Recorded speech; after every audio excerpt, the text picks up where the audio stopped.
Ini langsung dimulai, teman-teman? Iya, Mbak, bisa. Oke, kelompok 3 siap nggih? Oke. Assalamualaikum warahmatullahi wabarakatuh. Selamat pagi semuanya, teman-teman dan juga kepada Prof. Asri. Kami memulai presentasi untuk kelompok 3 yang akan membahas teori konstruktivisme.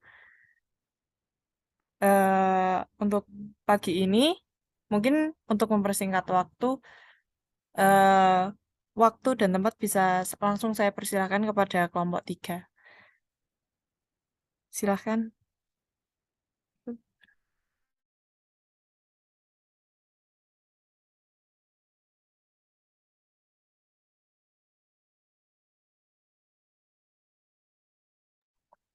Ya, baik, terima kasih Ya, atas oh ya. pembukaan dari Mbak Tami. Mungkin ini kami dari kelompok 3, saya Nur Aini, Mas Pramudita Rahmanto, dan Mas Yovas Artono akan mempresentasikan tentang teori konstruktivisme.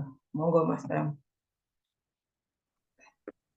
Ya, baik. Terima kasih Ibu Nur atas waktu yang diberikan. Eh, Kami dari kelompok 3 akan mempresentasikan hasil dari diskusi kami yang terkait dengan teori konstruktivisme.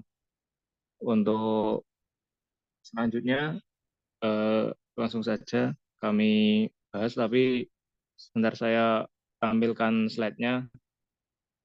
Mohon tunggu sebentar.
Oh, Pak.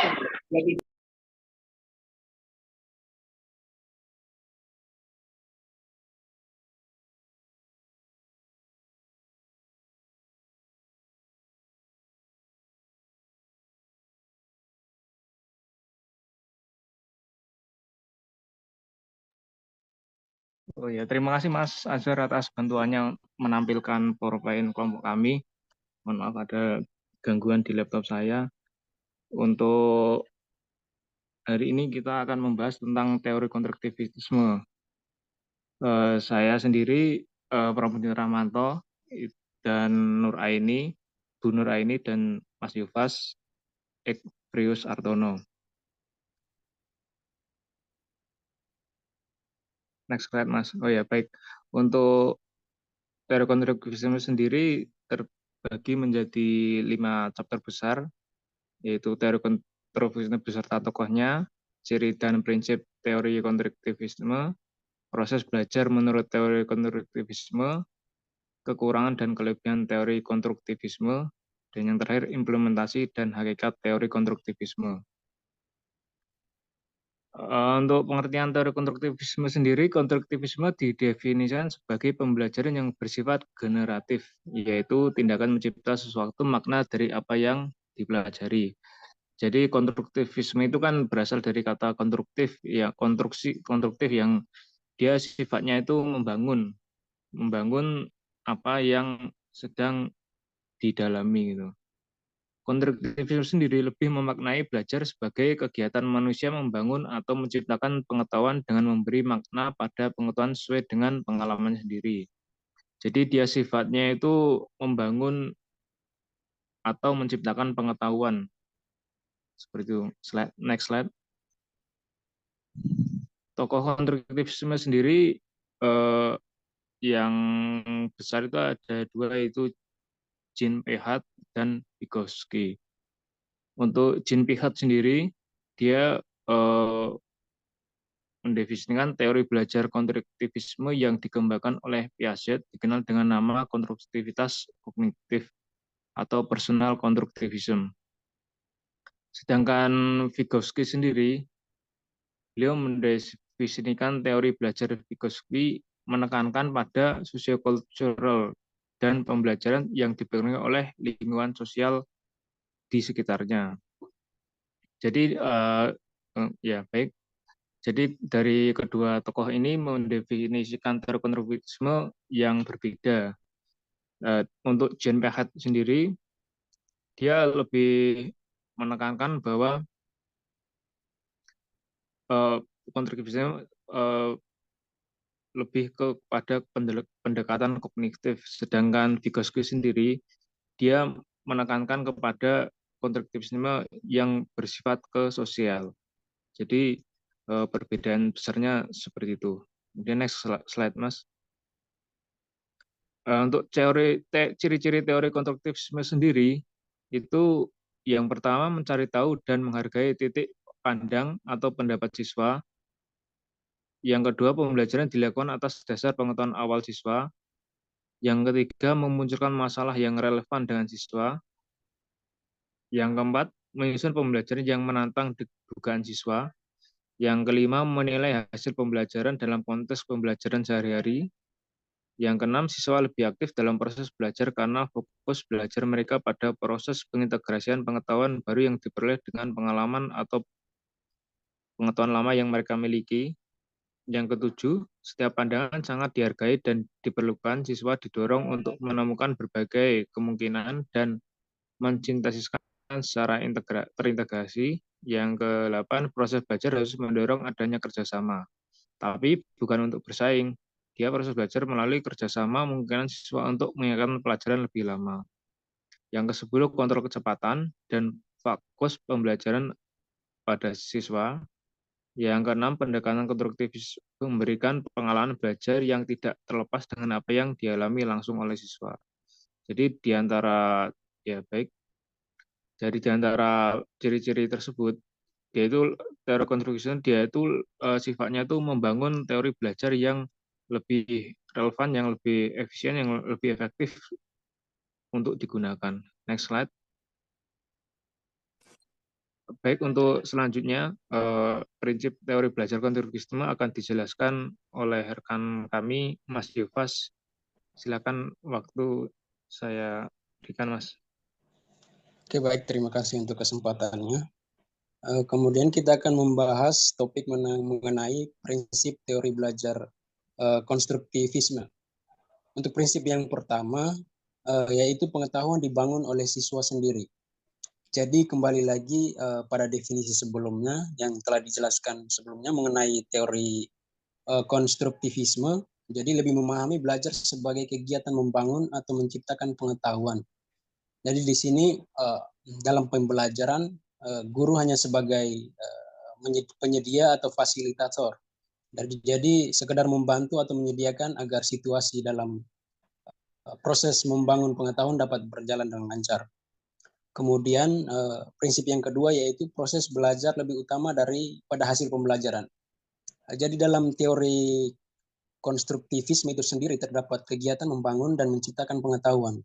Jadi dalam proses membangun dan menciptakan pengetahuan itu sangat penting, karena dalam proses tersebut terdapat hal-hal seperti siswa mengemukakan konsep, ide atau gagasan, baik itu dengan berpikir secara kritis, mengidentifikasi sampai pada tahap menyimpulkan. Jadi di mana hal-hal ini merupakan hal yang penting, di mana awal munculnya sebuah pengetahuan seperti itu. Kemudian yang ketiga yaitu informasi bermakna dan relevan dengan kehidupan nyata lebih penting daripada informasi verbalistis. Jadi jika siswa dihadapkan dengan informasi yang relevan dengan kehidupan nyata, itu dapat dimungkinkan bahwa siswa lebih memahami, karena mungkin dalam informasi tersebut siswa sudah mengalami secara langsung atau mungkin sudah ditemui dalam kehidupannya sehari-hari. Sehingga dalam pembelajaran, siswa sudah mempunyai dasar atau gambaran mengenai informasi yang disampaikan dibandingkan dengan informasi verbal yang sifatnya masih abstrak seperti itu. Kemudian prinsip yang ketiga, siswa mendapatkan kesempatan seluas-luasnya untuk menemukan dan menerapkan idenya sendiri. Kemudian berikutnya, siswa diberi kebebasan untuk menerapkan strategi sendiri dalam belajar. Kita ketahui bahwa kemampuan setiap siswa dalam belajar itu berbeda-beda. Tidak menutup kemungkinan juga untuk cara belajar. Kita ketahui banyak cara belajar seperti visual, auditory, dan juga kinestetik. Jadi dalam proses belajar sendiri, siswa menentukan bagaimana mereka menggali pengetahuan berdasarkan pengalaman mereka itu sendiri. Kemudian prinsip yang berikutnya, pengetahuan siswa tumbuh dan berkembang melalui pengalaman sendiri. Nah, seperti yang dijelaskan sebelumnya bahwa teori konstruktivisme itu berlandaskan pada pengalaman nyata siswa. Kemudian yang terakhir, pengetahuan siswa dibangun secara asimilasi maupun akomodasi. Jadi asimilasi di sini dimaksudkan bahwa pengetahuan yang baru dibangun berdasarkan pengetahuan yang sudah ada. Kemudian akomodasi di sini dimaksudkan bahwa pengetahuan yang sudah ada dimodifikasi untuk menyesuaikan pengetahuan yang baru. Next.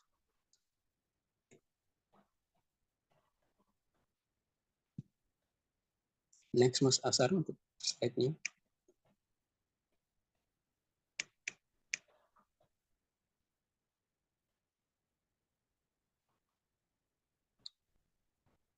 Mas Asar. Ya. Kemudian topik yang berikutnya mengenai proses teori belajar konstruktivisme.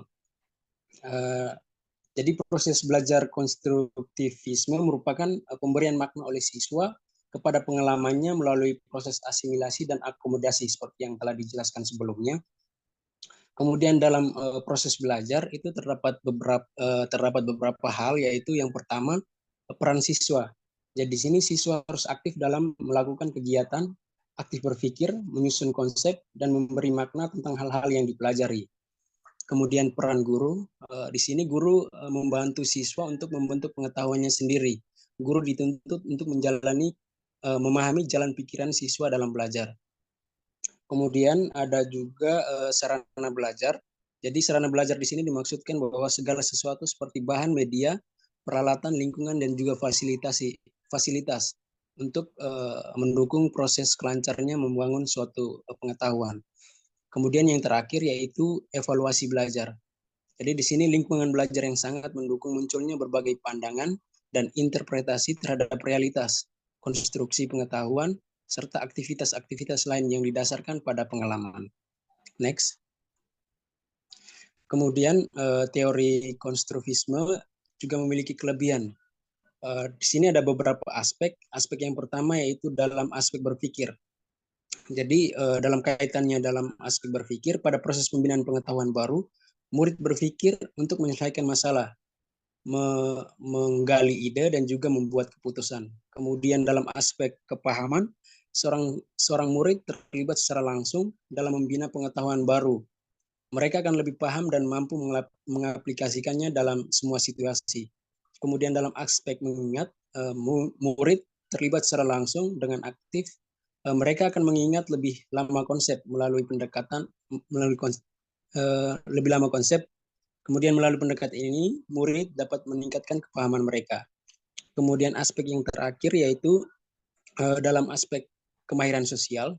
Di sini dimaksudkan bahwa kemahiran sosial diperoleh apabila seorang murid berinteraksi dengan teman, kelompok kerja maupun dengan guru dalam proses mendapatkan ilmu pengetahuan maupun wawasan baru.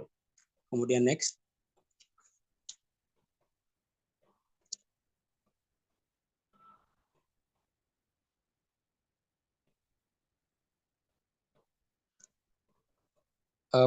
Topik yang berikutnya mengenai kekurangan teori belajar konstruktivisme.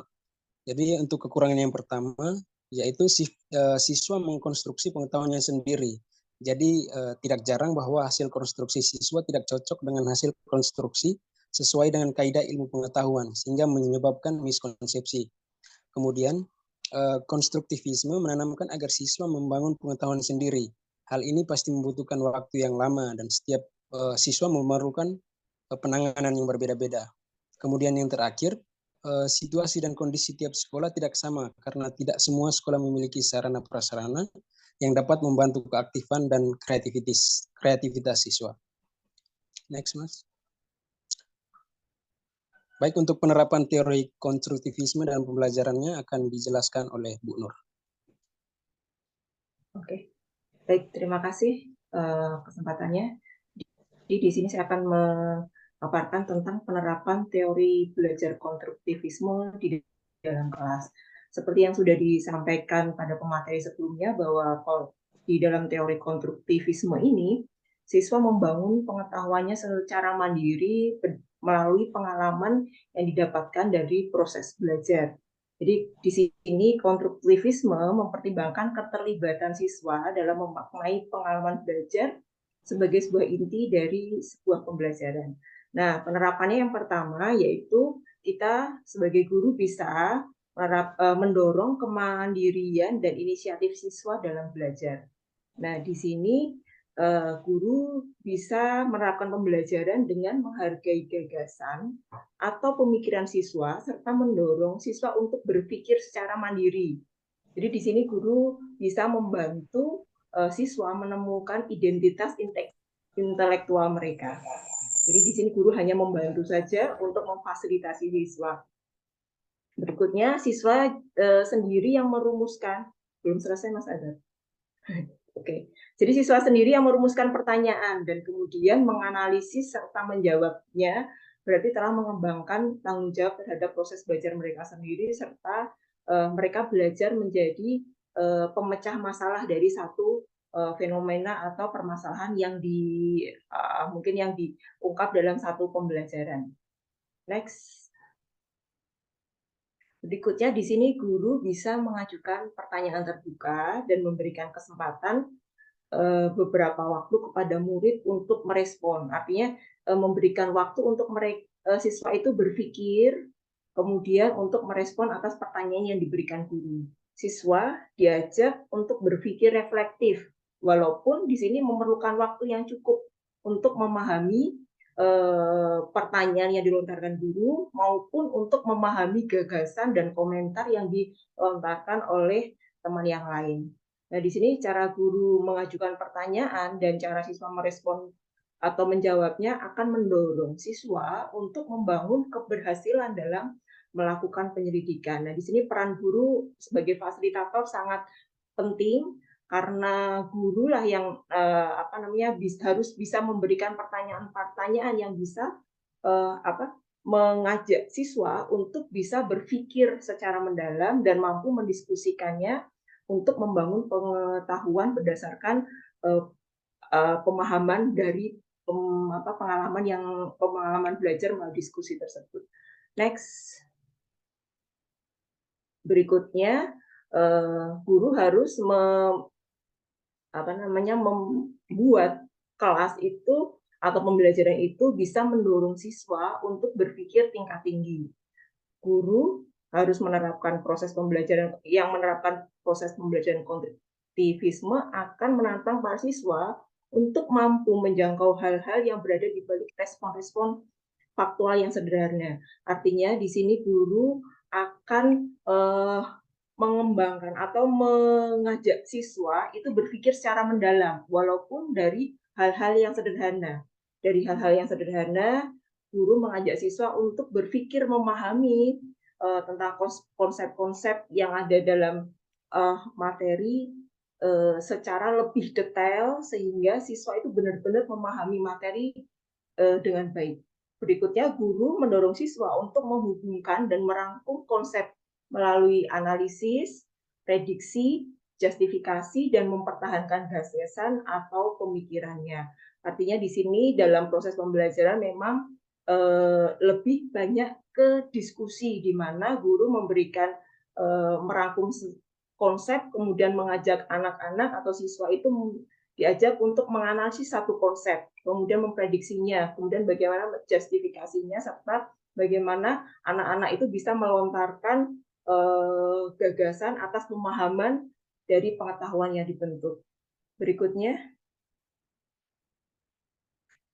nah, di sini siswa terlibat secara aktif dalam dialog dan diskusi dengan guru dan siswa yang lain. Nah, ini adalah ciri utama dari teori pembelajaran konstruktivisme, di mana kegiatan aktif, siswa terlibat aktif dalam pembelajaran itu sangat mencirikan dari teori konstruktivisme. Jadi di sini siswa diajak untuk selalu berdialog, berdiskusi dengan guru dan siswa yang lain.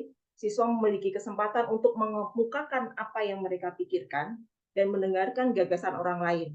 Maka mereka akan mampu membangun pengetahuannya sendiri didasarkan atas pemahamannya sendiri. Jadi membangun pengetahuan tadi yang dibahas di sebelumnya itu didapatkan dari proses mereka berdiskusi, berdialog atas konsep-konsep pembelajaran yang difasilitasi oleh guru. Berikutnya, jika merasa nyaman dan aman untuk mengungkapkan gagasannya, maka dialog akan sangat bermakna dan tercipta di kelas itu. Jadi dialog itu akan dianggap berhasil apabila dalam dialog itu siswa bisa merasa nyaman atau aman dalam mengeluarkan gagasannya, sehingga dengan situasi seperti itu pembentukan atau membangun konstruksi pengetahuan dalam diri masing-masing siswa itu akan mudah terbentuk. Berikutnya, di sini siswa terlibat dalam pengalaman yang menantang dan mendorong terjadinya diskusi. Jadi di sini guru bisa memberikan kesempatan kepada siswa untuk menyusun berbagai macam prediksi. Siswa bisa diminta untuk menyusun hipotesis tentang sebuah fenomena yang terjadi, bisa berupa fenomena alam atau fenomena yang lain. Berikutnya, guru yang menerapkan konstruktivisme dalam pembelajaran memberikan kesempatan seluas-luasnya kepada siswa untuk menguji hipotesis mereka, terutama melalui diskusi kelompok dan pengalaman yang nyata. Jadi di sini siswa bisa diterapkan pembelajaran seperti inquiry, di mana siswa itu bisa dalam kelompok itu mencari penyebab permasalahan atau fenomena, atau mereka menyusun hipotesis dan menguji hipotesis tersebut sehingga mereka mendapatkan suatu pengalaman belajar dalam sebuah kegiatan diskusi dalam kelompok. Berikutnya, guru bisa menggunakan data mentah atau sumber-sumber utama dalam materi-materi interaktif. Jadi di sini guru bisa menyajikan data mentah, itu artinya data yang masih sederhana. Berikutnya, siswa diajak untuk terlibat, mengamati, kemudian menganalisis dari data yang sederhana tadi atau data mentah lagi untuk dikembangkan lebih dalam lagi tentang konsep-konsep yang atau tentang materi yang disampaikan oleh guru. Jadi guru hanya memberikan data utamanya saja. Dari proses interaksi aktif siswa dalam kelompok, dalam diskusi, akan dikupas materi lebih mendalam sehingga siswa dengan sendirinya melalui proses pembelajaran aktif itu akan bisa membentuk atau mengkonstruksi pengetahuannya berdasarkan pengalaman. Kemudian guru membantu siswa untuk menghasilkan abstraksi atau pemikiran tentang fenomena-fenomena tersebut secara bersama-sama. Nah, seperti yang disampaikan tadi oleh Mas Yovas bahwa kekurangan dari konstruktivisme itu bisa jadi ada terjadi miskonsepsi. Lah di sini peran guru adalah menggait siswa atau guru sebagai pemandu siswa, jangan sampai pemahaman-pemahaman yang dibangun oleh siswa itu keluar dari konsep yang seharusnya. Jadi dari melalui pembangunan konstruksi belajar secara mandiri ini, guru sangat berperan penting dalam rangka untuk menggait atau mengatur jalur pengetahuan siswa atau jalur cara berpikir siswa sesuai dengan yang diharapkan dari pembelajaran tersebut. Berikutnya. Next, Mas. Lanjut, Mas Cesar. Ya, tunggu Mas.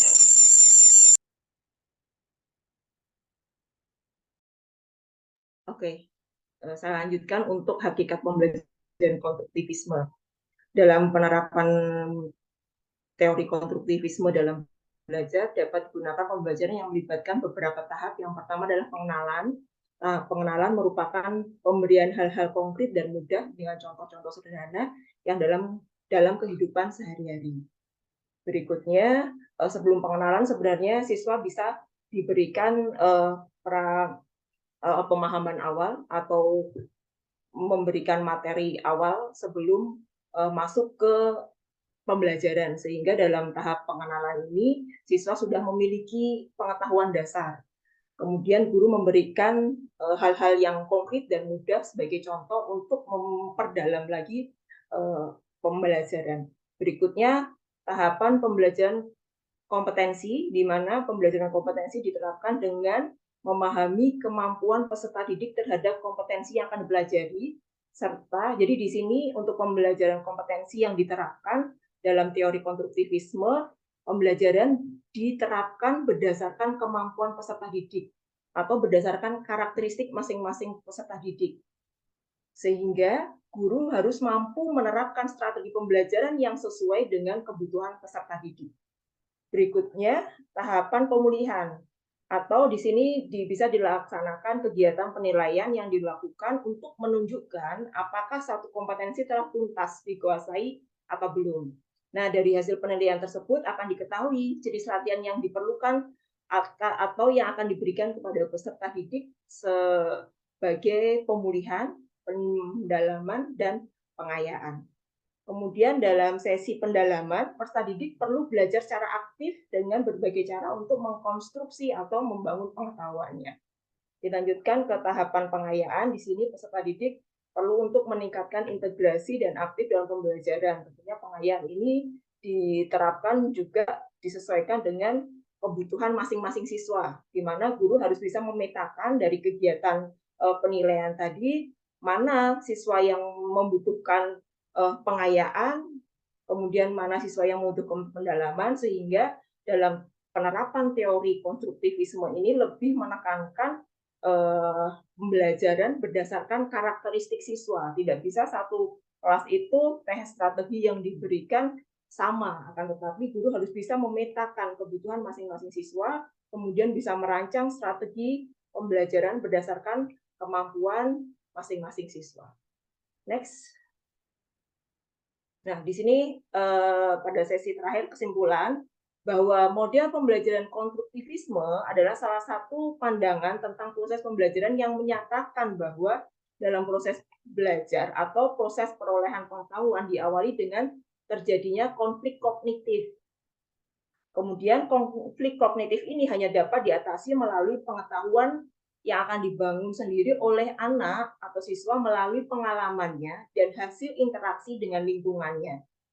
Pembelajaran yang mengacu pada teori belajar konstruktivisme lebih memfokuskan pada kesuksesan siswa dalam mengorganisasikan pengalaman mereka, bukan pada kepatuhan siswa dalam refleksi atas apa yang telah diperintahkan atau dilakukan oleh guru.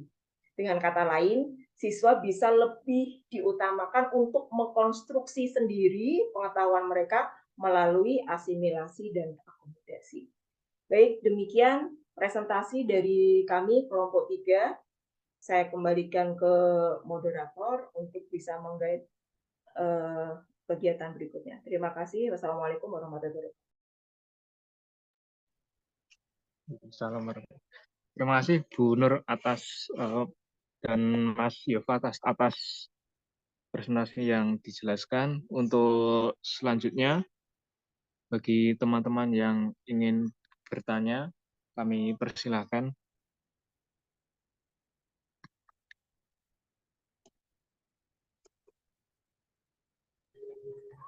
Terima kasih atas halo. Ya, silakan Mas Azhar.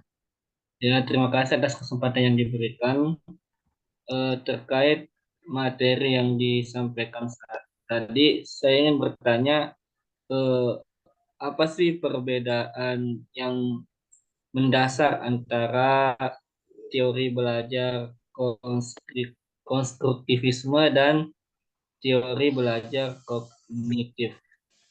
Mungkin sekian. Oh ya, baik Mas Azhar. Untuk pertanyaan dari Mas Azhar, saya ulangi, apakah perbedaan dari teori belajar konstruktivisme dan teori belajar kognitif?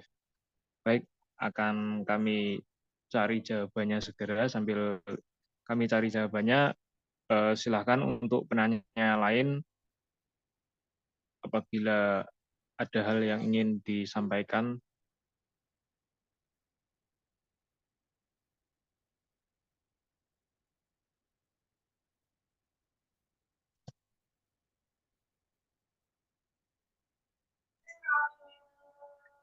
Izin bertanya, tapi ini Ya, dulu ya, Mbak El. tunggu selesai azan dulu. Oh ya, ya.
Baik, di sini saya akan bertanya. Sebelumnya, seperti yang kita tahu ya, udah banyak apa sih sekarang anak ABK itu digabung sama anak yang reguler atau bisa dikatakan kelas inklusi. Nah, saya ingin bertanya bagaimana cara guru itu membantu siswa yang berkebutuhan khusus itu dalam suatu kelas inklusi agar siswa tersebut dapat mencapai tujuan pembelajaran yang telah disiapkan. Apakah teori pembelajaran konstruktivis itu dalam teori pembelajaran konstruktivis itu dibedakan atau tidak? Sekian dari saya, terima kasih. Oh ya, Mbak El, terima kasih atas pertanyaannya. Dari dua pertanyaan ini saya coba menjawab dari pertanyaan Mas Azhar terkait dengan perbedaan teori belajar konstruktivisme dan teori belajar kognitif. Jadi seperti yang kita ketahui, teori belajar ada 4 ya, ada teori belajar behavioristik, kemudian humanistik, teori belajar konstruktivisme, dan yang terakhir kognitif. Dari perbedaan konstruktivisme dan kognitif sendiri, dia konstruktif itu dia sifatnya itu membangun. Jadi dia lebih mementingkan proses daripada hasilnya. Jadi konstruktivisme itu nanti siswa yang biar siswa yang menjalani proses belajarnya, apakah akan bagaimana belajarnya, mau dibawa kemana materinya seperti itu siswa yang menjadi leadernya. Jadi guru dia sifatnya hanya sebagai fasilitator gitu, seperti itu. sedangkan pada teori belajar kognitif dia lebih mementingkan hasilnya. Hasilnya untuk prosesnya itu penting juga, namun dia lebih mementingkan atau mendewakan hasilnya gitu, seperti itu. Untuk contohnya sendiri, kalau teori belajar konstruktivisme, dia itu lebih ke praktek. Praktek umpamanya untuk mata pelajaran seperti akuntansi gitu. Dia itu lebih mempraktekkan bagaimana dia membuat kas kecil, bagaimana dia membuat neraca, itu biar siswa yang praktek, seperti itu. Jadi siswa di sini dia sifatnya lebih dominan. Sedangkan kognitif dia contohnya seperti mata pelajaran akuntansi juga. Dia sifatnya seperti guru menjadi apa namanya, menjadi fasilitator yang dia sifatnya untuk sifat siswa lebih aktif bertanya. Jadi siswa itu diminta untuk bertanya, salah nggak apa-apa, yang penting bertanya gitu. Jadi membangun pengetahuan siswanya secara autodidak gitu, seperti itu. Mungkin ada teman-teman yang menambahkan jawaban dari saya, silakan.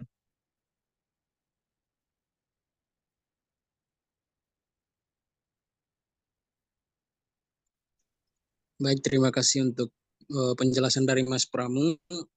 Saya ingin menambahkan sedikit apa perbedaan dari teori belajar konstruktivisme dan juga teori belajar kognitif.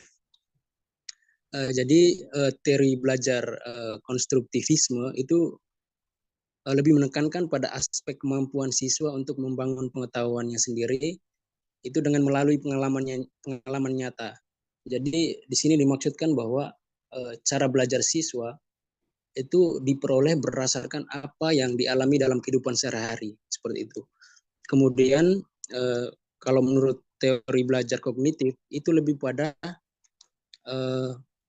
menekankan pada proses atau upaya untuk mengoptimalkan kemampuan aspek rasional. Jadi bagaimana siswa itu dilatih untuk berpikir kritis untuk menyelesaikan sebuah masalah atau dalam menyelesaikan sebuah masalah dalam suatu proses pembelajaran. Kemudian bertolak dari landasan berpikir itu, dasar pemikiran dari teori konstruktivisme itu berlandaskan pada pengetahuan dibangun secara aktif. Kemudian kalau teori kognitif itu didasarkan pada proses pemikiran di balik proses berpikir di balik tingkah laku. Mungkin seperti itu. Saya kembalikan.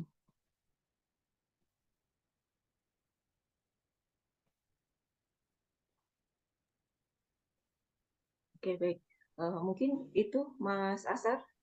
Kita mungkin akan lanjut untuk pertanyaan kedua dari Mbak Elva. Saya akan coba menjawab. Mungkin nanti dari teman-teman bisa menambahkan atau berdiskusi.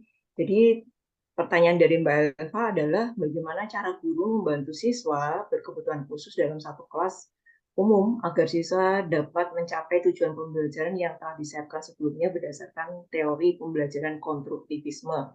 Apakah ada strategi dibedakan atau tidak terhadap atau perlakuan khusus terhadap anak-anak berkebutuhan khusus? Nah, memang tidak bisa kita pungkiri pada kebijakan dewasa ini bahwa setiap sekolah itu tidak boleh menolak anak berkebutuhan khusus. Nah, tentunya ini juga harus dipahami secara bersama dan disiapkan oleh sekolah untuk mengantisipasi bagaimana apabila ada siswa berkebutuhan khusus yang masuk dalam sekolah umum. Nah, berkaitan dengan teori konstruktivisme yang tadi sudah disampaikan, termasuk juga dalam penerapannya, di mana dalam teori konstruktivisme itu guru harus bisa menyiapkan kebutuhan atau memahami karakteristik siswa, sehingga apabila ada di dalam kelas itu siswa berkebutuhan khusus tentunya bersinergi dengan teori dan konstruktivisme di mana guru harus bisa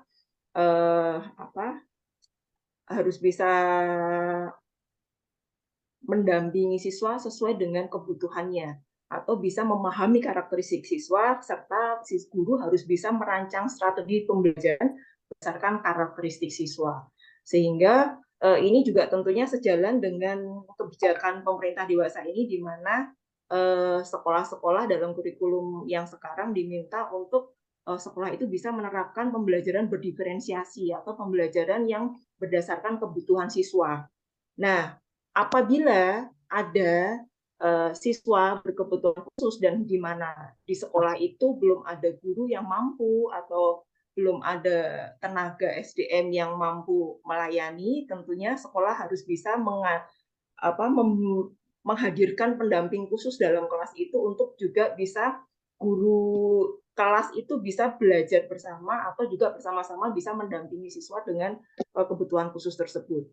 Nah, berkaitan dengan teori konstruktivisme, tentunya karena konstruktivisme itu dibangun berdasarkan pemahaman masing-masing siswa. Nah, ini yang prosesnya yang berbeda.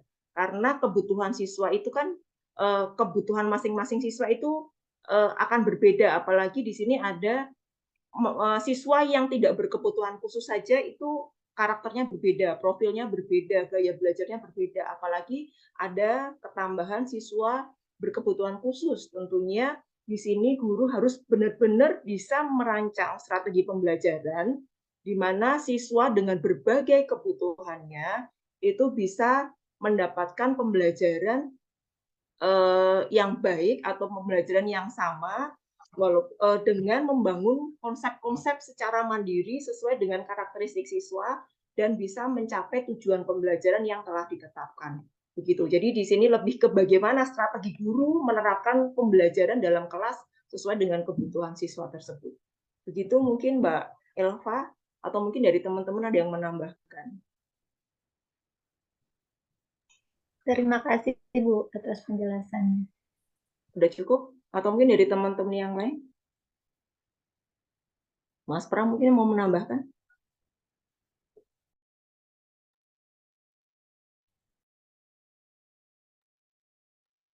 Cukup? Ya mungkin nanti kalau untuk siswa berkebutuhan khusus itu memang tantangan ya untuk sekolah-sekolah zaman sekarang karena guru-guru saat ini itu untuk guru-guru umum itu belum dibekali dengan